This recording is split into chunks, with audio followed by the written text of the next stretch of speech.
Gas का cylinder 300 का हो गया। केरासिन मिल नहीं रहा। कोयले का पूछो मत। लकड़ी आसमान छू रही है और वह भी एकदम ओदी। उठा तो लाए हैं 50 रुपये मन की एकदम गोदार लकड़ी। किफ़ायत समझकर कब से धुधुआ रही है, जलने का नाम ही नहीं ले रही। बटलोई एकदम झवा गई, फिर भी अधन चलने का नाम ही नहीं ले रहा। आखिर कब तक गुलाबी ऐसे धौंकती रहे। एक धौंकनी लाने के लिए कहा, वह भी नहीं आई। इस पंखे की तो एक एक करके सारी पत्तियां झड़ गई। डंडी के आसपास जो कुछ रह गया उससे कितनी हवा चलेगी। गुलाबी ने झुककर चूल्हे में फूंक मारी। फू फू फू। आखिर वह कब तक ऐसे फूंकती रहे। आग लगी ऐसी लकड़ी में, लेकिन नहीं, लकड़ी में आग नहीं लगेगी, कमाई में आग लगे। कहेंगे कि दिन भर रात भर जांगर तोड़ते हैं। दिखाई कुछ भी नहीं पड़ रहा है, फिर दिखाई भी क्या पड़े। शेर के पेट में सवा शेर घुस गया है। बड़े मिट्ठू बने हैं ना। सुधवा का मुंह कुकर भी चाटता है और चाटने के बाद टांग उठाकर मूत भी देता है। मेहरी के धोती नहीं, बिलारी के गाती। अपने लड़के नंगे घूमते हैं और हम चूल्हा फूकते मर जाएं और अपने भाई लूट रहे हैं। भाई है, भौजाई है, हीतू है, नातेदार है, देखा है सबका। देखते देखते करेजा पक गया। गुलाबी ने माथे के ऊपर छलकाए पसीने को बाएं हाथ की उंगली से पोंछकर छिड़क दिया। सिंदूर का पड़ा सा टीका थोड़ा बाईं ओर फैल गया। माथे पर चिपके हुए आगे के कुछ बाल इधर उधर हो गए। गुलाबी ने दोनों हथेलियों को मुंह के पास लगाकर पूरी ताकत से लगातार कई फूंके मारी। गंजाई हुई लकड़ी की राख और धुआं थोड़ा नाक में घुस गया और थोड़ा सा गले में। एक लंबी खांसी आई। बेचैनी का अनुभव हुआ। गुलाबी धुएं के तीखेपन से तिल मिलाकर उठ खड़ी हुई। उसे चक्कर सा आ गया। ठिगने से ओसार के निकले हुए एक बांस को थामकर लटक गई। 2 मिनट के बाद उसका चित्त स्थिर हुआ। नाक छिड़ककर आंचल से मुंह का पसीना पहुंचने लगी, लेकिन आग जली नहीं, धुंधुआती ही रही। ओधी लकड़ी से निकला हुआ धुआं मिर्चे की झार की तरह तिल मिला रहा था। बार बार मलने से आंखें एकदम लाल हो गई थी। बर्दाश्त के बाहर होने पर कभी कभी आंखों में से पानी झरझराने लगता। वह आंचल से आंखों को दाब दाब कर पहुंचती। गुलाबी परेशान हो गई थी। आंखों का पानी बंद होने पर नाक चलने लगती थी। बज्जर पर ऐसे ईंधन। बरसात के मौसम में एकदम ओधी लकड़ी गर्म चूल्हे पर रात भर रखी रहने के बाद भी सीज नहीं पाती। अगर एक आध बौछार आ गई तो सब बंटा धार हो जाता। रसोइयों का खपराइल उजड़ गया है। बंदर रात दिन उत्पात करते हैं। छप्पर तो ऐसा झंझर है कि रात में नीचे बैठे बैठे आसमान के सारे तारे गिन लो, एक भी बूंद बाहर नहीं जाती। इससे तो अच्छा आंगन में खाना बनाना है। गीली लकड़ी पर पानी पड़ जाता है तो वह भी धुंधुआती है। आसमान में बादल का एक टुकड़ा किसी आवारा लड़के की तरह इधर से उधर भटक रहा था। शायद उसके पास भी कोई काम नहीं। मटर गश्ती ही मटर गश्ती है। कुछ लोग यहाँ मजा मारते हैं तो कुछ मजा मारने वाले बादल आसमान में भी हैं। आसमान के एक छोर से दूसरे छोर तक टहलने की जरूरत क्या है। बरसना है तो बरस लो, लेकिन भला बादल गुलाबी की बात क्यों मानते। गुलाबी टाइम जानना चाह रही थी। सवेरे से नदी है। तेली के बैल की तरह कोल्हू के चारों ओर आंख में पट्टी बांधे घूम रही है।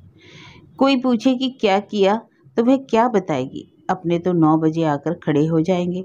3 बार घड़ी देखेंगे। अगर देर हुई तो फन फन करेंगे। कुछ बोल दूं तो मेरा मुंह सिल देना चाहेंगे। ना बोलूं तो अपने को ही सरापने लगेंगे। कहेंगे कि भगवान इस जिंदगी से कब छुटकारा देगा। इस गुलाबी ने कुछ जवाब दिया तो लोटा थारी फेंकेंगे। बिना खाए ही चल देंगे। क्या जिंदगी है।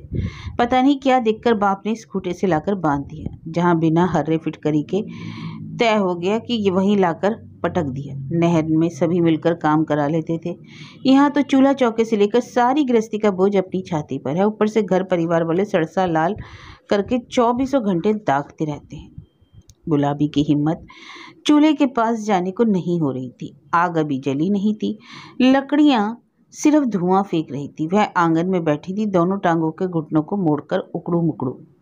वह कभी आंचल से आंखों पर फुका देती और कभी बटलोई की लेवन पर जमती हुई धुएं की परत को देखती। गीली लकड़ी से धुआं बाहर निकलता है, वह सीधे जाकर बटलोई की पेंदी में ही जमता है। मांजते समय छक्के छूट जाते हैं। इसलिए गुलाबी पीली मिट्टी का घोल बटलोई की पेंदी में मजे से लेप कर ऊपर से कंडे की राख चढ़ा देती है। लेकिन चूल्हे में मुंह डालकर जो फूकना होता है उससे राख की पूरी तरह उड़ जाती है। दोनों एक साथ नहीं हो सकता। राख की तह को बनाए रखना और चूल्हे में फूंक को मारना। 9:45 बज गए और खाना अभी तक नहीं बना। गुलाबी का देवर नन्ही गुलाबी से आकर पूछने लगा। गुलाबी एकदम चुप थी। ना उसने हाँ कहा और ना। पहले चूल्हे की ओर रह कर देख लिया करती थी, अब एकदम नीची निगाह करके आंगन में मूरत की तरह बैठ गई। अरे गुलबदन, आपसे ही पूछ रहा हूँ, खाना नहीं बना? नन्हे कभी कभी अपनी भाभी को खुश करने के लिए उसे गुलबदन कह दिया करता था। गुलाबी बहुत पढ़ी लिखी तो नहीं थी, इसलिए पहले इसका मतलब नहीं समझती थी। जब बाद में नन्हे ने अर्थ बताया तो गुलाबी को यह संबोधन और वह भी नन्हे के मुख से अच्छा लगने लगा। गुलाबी को अपने सुहार छांगुर से चिढ़ हो गई थी। जब वह घर के किसी प्राणी के लिए कुछ करता तो गुलाबी चिढ़ जाती। जब वही काम वह खुद करती तो उसको रस मिलता। अगर छांगुर कह दे कि नन्हे को खाना दो या नन्हे को देर हो रही है तो गुलाबी बरस पड़ती, लेकिन खुद नन्हे के समय का ध्यान रखती। नन्हे घर में सबसे छोटा होने के नाते सबका दुलरुआ था। 18-19 वर्ष का हो जाने पर भी समझदारी नहीं पाई थी। बिना सोचे समझे जो तबीयत में आता कह देता। कभी भौजाई को कुछ कह देता, कभी माँ को, कभी भाई को और कभी बाप को। मजेदार बात यह थी कि अकेले अकेले सब नन्हे की बातों को झेल लेते, लेकिन नन्हे की किसी बात या जिद का समर्थन जब दूसरा कर देता तो आपस में टकराहट हो जाती थी। नन्हे खड़ा खड़ा देखता रहा। उसकी समझ में नहीं आ रहा था कि भाभी क्यों नाराज है। गफलत या लड़कपन में वह चाहे जो कर जाए, लेकिन जानबूझकर वह भाभी को कभी तंग नहीं करता था। सारे घर में वह सबसे अधिक भाभी को ही मानता था। नन्हे की पटरी माँ से बहुत कम थी। 6 बरस पहले जब गुलाबी इस घर की ड्योढ़ी पर उतरी तब नन्हे 12-13 बरस का था। गुलाबी उससे 5-6 बरस बड़ी थी। उम्र का बहुत बड़ा अंतर नहीं था। घर में कोई छोटी ननद नहीं थी। गुलाबी का भाई ठीक नन्हे के इतना ही बड़ा था, इसलिए गुलाबी नन्हे को भाई का प्यार देने लगी। भाभी के आने के पहले नन्हे घर में नंगा होकर नहाता था। घंटों नल के नीचे नंग धड़ंग उछलता रहता था। माँ कितना ही डांटती, उस पर कोई असर नहीं पड़ता था। भाभी के आ जाने के बाद वह बिना तौलिया लपेटे नल के नीचे खड़ा ही नहीं होता था। एक दिन में जैसे वह सांस्कृतिक हो गया। उसके बदन का जरा सा भी कपड़ा हटता और भाभी चिढ़ाने के लिए उधर नजर उठाकर मुस्कुरा देती तो नन्हे चीखने लगता। भाभी घर में आई और शर्म हया नन्हे के शरीर में आ गई। इतने के बावजूद नन्हे भौजाई के साथ साथ लगा रहता था। जब घर में भाभी का गाना होता तो नन्हे ढोलक खींचकर धमक धमक करने लगता। चावल बीनते समय एक थाली लेकर नन्हे अपनी भाभी के पास बैठ जाता। गुलाबी झाड़ू देखने लगती तो नन्हे सामानों को पोंछने लगता। धीरे धीरे नन्हे के से गुलाबी का रिश्ता देवर भाई के साथ साथ भाई ननद का भी जुड़ गया। वह गुलाबी को अच्छी तरह से समझने लगा था, लेकिन आज उसकी समझ में कुछ नहीं आ रहा था। नन्हे को जब कुछ नहीं सूझा तो वह खुद गुलाबी के सामने वैसे ही उकड़ू मुकड़ू बैठ गया। दोनों हाथों से दोनों घुटनों को घेर कर सिर को घुटनों पर रख लिया। फिर भी गुलाबी नहीं बोली। नन्हे इंतजार करने का आदी नहीं था। 1 मिनट के बाद उसने एक लकड़ी लेकर गुलाबी के तलवे के नीचे डालकर गुदगुदाया। पहले गुलाबी इधर उधर करके टालती रही, फिर थोड़ा हंसने की कोशिश करते हुए जैसे तुनक कर बोली, हर समय टिटोली अच्छी नहीं लगती लाट साहब। गुलाबी को नन्हे गुलबदन कहता था तो गुलाबी उसे लाट साहब कहने लगी थी। लाट साहब में गुलाबी का स्नेह और नन्हे का आतंक दोनों समाया रहता। कभी कभी गुलाबी व्यंग में भी लाट साहब कह दिया करती थी। नन्हे कुछ नहीं बोला। थोड़ा रुककर फिर उसी लकड़ी से गुलाबी का तलवा गुदगुदाने लगा। अरे भाई, काहे तंग कर रहे हो? खाना नहीं बनेगा क्या? कैसे बनाऊं कि अपने सिर से? देखो भाभी, सिर लगाने से खाना नहीं बनेगा। गलत शब्दों का प्रयोग करती हो। गाना बनाने में दोनों हाथ लगाने पड़ते हैं और थोड़ा सा दिमाग। सिर तो एकदम नहीं लगता। दिमाग तो स्टोव या गैस के चूल्हे पर लगाना पड़ता है। यहाँ ओदी लकड़ी के साथ क्या लगाना पड़ेगा?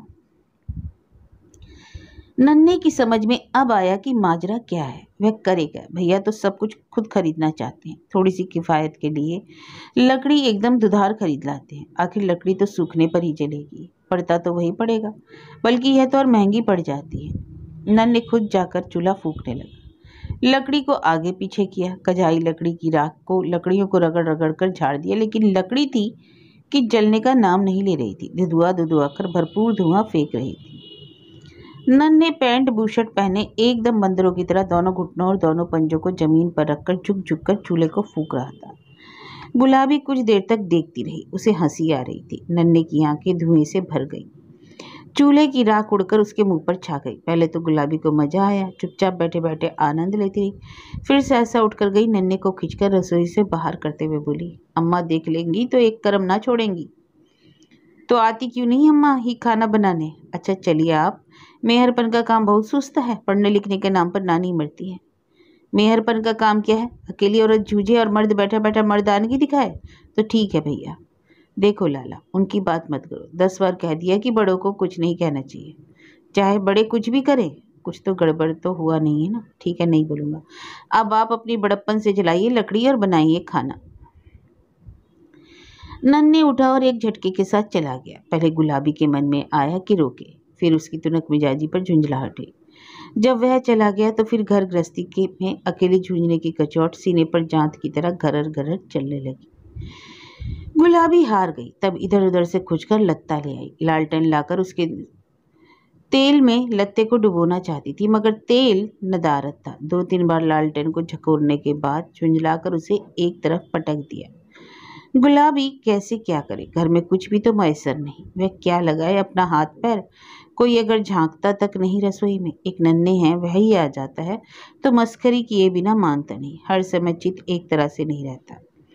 काम के समय काम अच्छा लगता है और मस्खरी के समय मस्खरी अच्छी लगती है। एक वो है कि जैसे उनसे कोई मतलब ही नहीं। वे खूंटे से बांध दी गई तो 24 घंटे मेरी ही बली होती रहे। इनसे अच्छा है तो नन्हे ही हैं। चाहे जैसा भी हो, कम से कम पास आकर एक बार झांक तो लेता है। गुलाबी उदास हो गई। चूल्हे के पास जाकर वह थकी हारी उकड़ू मुकड़ू घुटनों पर सिर रखकर बैठी हुई थी। कुछ देर फिर लकड़ी के साथ जूझने के बाद उसने 2 मुँहे चूल्हे के आगे वाली बटलोई का ढक्कन उठाकर अदन की गर्माहट को देखने के लिए उंगली डाली। अदन कुनमुना रहा था। गुलाबी ने चावल को 3 पानी से धो करके थोड़ा सा चावल चूल्हे की ओंच पर छिड़क दिया और फिर भीगा हुआ चावल बटलोई में डाल दिया। दाल को भी धोकर डाल दिया। एक बार मन में आया कि अदन ठीक से नहीं खौला है तो शायद दाल कठुआ जाए, लेकिन गुलाबी करे भी तो क्या। दाल डालने के बाद एकदम ही हल्दी और नमक डाल दिया। ये सारे काम उसने एक सांस में कर डाले। गुलाबी ने तलाशती हुई निगाहों से इधर उधर देखा, फिर उठकर ओसारे में गई। कोने अंतरे में टटोलती रही। बड़ी मुश्किल से कागज के कुछ टुकड़े मिले। घर में अखबार तो आता नहीं। आता भी होता तो अम्मा जी तैयार कर 10 बार सहेज कर रख लेती। नन्हे बाबुओं की सारी रद्दियों वाली कॉपियां वे बड़े जतन से रखती हैं, फिर उसे बनिया की दुकान पर 1 रुपये 2 रुपये में बेच आती हैं। खोजने खाजने पर कागज के कुछ टुकड़े मिले तो उनसे चूल्हा कैसे चलेगा? फिर भी गुलाबी को वे टुकड़े डूबते के तिनके का सहारा जान पड़े। उसने कागज के टुकड़ों की चिंदियां बनाई और भूसी की तरह 4-4, 6-6 टुकड़े धीरे धीरे चूल्हे में झोंकती रही। 2-3 बार झोंकने के बाद उसने फूंक मारा तो आग धुधुआकर जल उठी, लेकिन लकड़ी नहीं जली, सिर्फ कागज जला था। जब कागज की सारी चिंदियां खत्म हो गई तो गुलाबी फिर कागज टटोलने के लिए दौड़ी। अब की एक सिगरेट का डिब्बा मिला। उसका कागज काफी मोटा था, इसलिए आग कुछ देर तक जली। सफेद वाली चमकीली पन्नी तो ऐंठ ग्वांठ कर रह गई। उसके साथ लगा झिल्ली वाला कागज जल गया। अब चावल उफरने लगा था। गुलाबी को यह उपाय अच्छा लगा। उसने छप्पर में से पुराने रहट्टे को थोड़ा सा नोच लिया, फिर उसको भी एकदम छोटा छोटा करके झोंकने लगी। आग की लपट में चावल का ढक्कन उफन कर फेंकाने लगा। गुलाबी ने बटली का आधा मुंह खोल दिया। उसने पलटा उठाकर चावल को चलाया ताकि देर से चूल्हे पर पड़ा रहने के कारण चावल नीचे न बैठ जाए। पलटे को बटलोई से बाहर निकाला तो उसमें लगे चावल कणों को उंगलियों से दबाकर देखने लगी। चावल लगभग पकने ही वाला था। दाल का ढक्कन हटाकर देखा तो दाल छितरा गई थी। बस एक धक्का और देने की जरूरत थी। उसके नन्हे लाला अक्सर नारा लगाते हैं, सड़ी गली सरकार को एक धक्का और दो। लेकिन यह खाना बनाना सड़ी गली सरकार नहीं है। यह सबसे बड़ा जहमत का काम है। सरकार चलाने और गिराने में तो दल बदलू आगे बढ़कर आ जाते हैं, लेकिन पूरी गृहस्थी में 3 घंटे शाम को खाना बनाने और 3 घंटे सुबह खाना बनाने की जंग में लग जाते हैं। 1 घंटा सुबह और 1 घंटा शाम को बर्तन भाड़ा मांजने सहेजने में लग जाता है।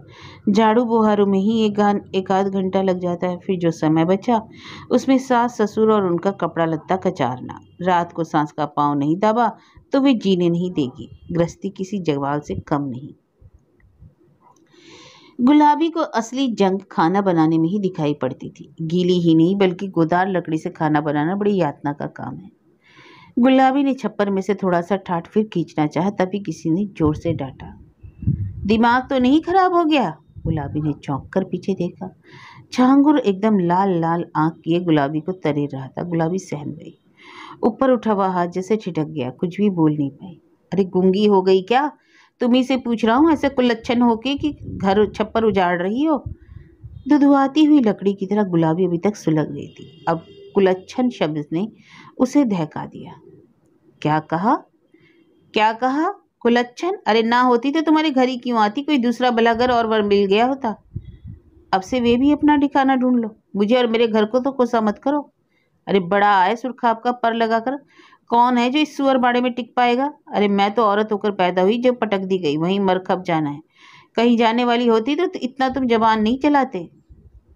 तुम मेरी जबान देख रही हो? हराम, खबरदार जो आगे जबान खोली। गुलाबी ने दुदुआती हुई लकड़ी को अपने हाथ में कसकर हथियार की तरह पकड़ लिया। अरे चुड़ैल, तुम्हारे खानदान वाले? झांगुर तमतमाकर एक सांस में ही बोल गया। गुलाबी के बदन में जैसे आग लग गई, लेकिन यह आग भी जली नहीं, दुदुआ कर रह गई। गुलाबी को तैश आया कि दोनों बटलोइयों को उठाकर फेंक दे, चूल्हे में एक लात मारकर तोड़ दे और दुदुआती हुई लकड़ी को निकालकर बाहर फेंक दे। लेकिन यह सब कुछ कर नहीं पाई। अंदर से धुआं उठकर गले में आकर रुक गया, जैसे आकर गले में रूंध गया। ओधी लकड़ी जैसे धुंधुआते समय किनारे से अपने दूध को पानी बनाकर फेंकती है, उसी तरह गुलाबी आंचल से आंखों को ढककर सिसकने लगी। मैंने ऐसी नौटंकी बहुत देखी है। झांगुर ने फिर एक कुल्हाड़ी चलाई। मैंने कहा बात मत बढ़ाओ, नहीं तो अनर्थ हो जाएगा। गुलाबी बिफर पड़ी। वह बहुत तेज चिल्लाई। घर में से सास और नन्हे दोनों दौड़ते हुए आंगन में आ गए। काहे रे बहू, भला इतना तेज बोला जाता है? सास ने बड़प्पन से दिखाते हुए कहा। क्या करूं, हाथ पैर लगाकर खाना बनाऊं? गुलाबी ने उसी तलकी से जवाब दिया। बहू, क्या तुम चुप नहीं रह सकती? सास ने बहू को अपने बड़प्पन का दबाव डाला। अम्मा जी, अब ना सहा जाता, सहने की भी हद होती है।